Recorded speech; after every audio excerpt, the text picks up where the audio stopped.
All right, adding in red zone, green zone. So you guys remember when I pulled up that document, I was showing you how to build KPIs.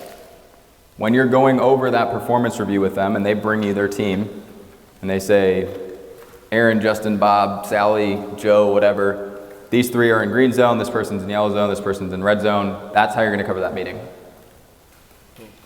What you're trying to figure out is who's not on the team hitting KPI and what's going on with the teams. That's your time to check in with them. This is how you help them basically manage their roster. Because at some points, they're gonna have big problems, 50%, 60%, 70% people in the red zone, okay? Which means, guess what? You gotta start setting up a recruitment round. Because we gotta move this out. We gotta get that percentage much higher.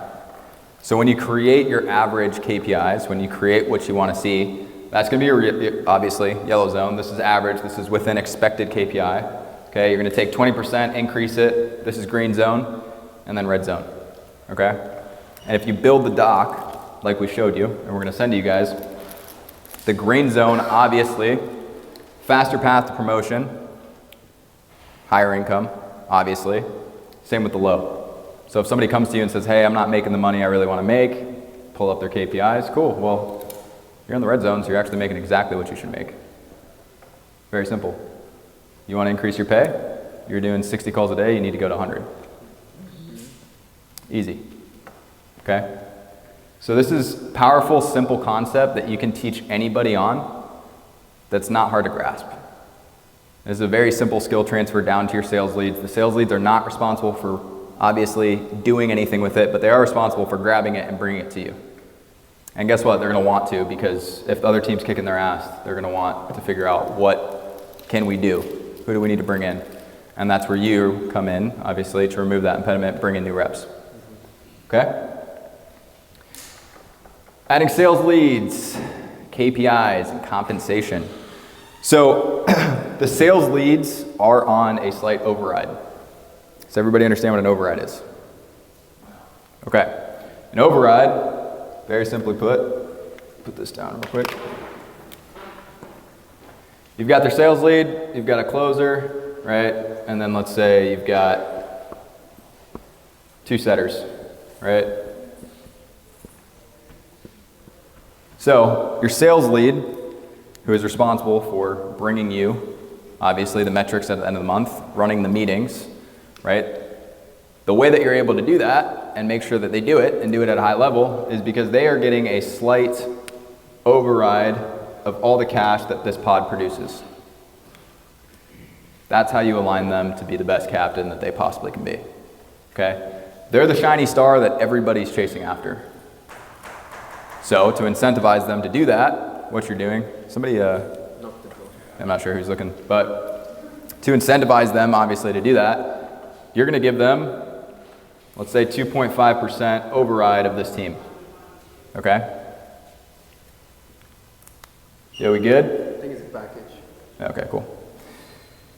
So, override, let's say the closers are on 10% cash, right, for every single time they close. You're gonna give them an override and a slight increase in commission. On their commission that they sell? Yep. Okay. So not on their people underneath them, makes sense. Nope.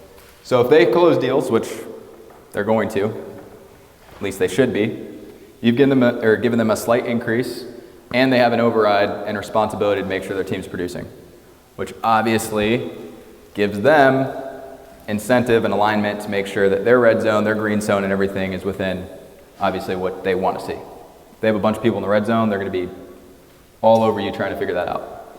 That's what you want. But the sales lead is still a closer. He's just the leader of the closers. Think of literally best shooter on the team. Everybody wants to give him the ball, right? Got the form, people want to train with him, they want to do whatever, right? Like that is your sales lead, okay? So, slight override for the sales lead, which it'll show you guys exactly how to do that in the sheet. However, slight override, slight increase in, obviously, closing commission, right? And the reason, again, we do this is because everybody wants that spot. So the override would be the 2.5? Yep. Okay. So if this pod produces $100,000 cash, whatever the case may be, this would basically go on top of that $2,500 bucks. right? Cool.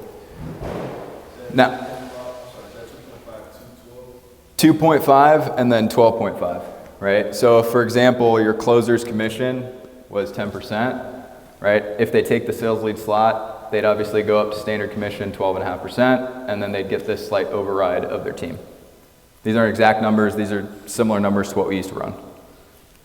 So Okay. 2.5 of the entirety of the team? Just their team, Just their team. just their pod. They do get an override on the team.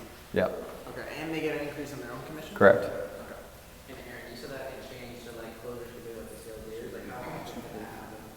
What was that? How often can somebody swap from closer to sales leader? Like that? So we used to do quarterly. So basically, the way we used to run it, which worked really well, it did cause some issues, that's why I'm not teaching on it right now, is essentially every quarter we would have opportunities for closers to take sales lead spots and sales leads to go down to closers. And it worked, but it also caused a lot of headaches for the sales team, for me specifically, right? However, if a sales lead constantly is producing a pod that is very low within KPI, the leadership is probably up for change, especially if the other team is doing extremely well, right?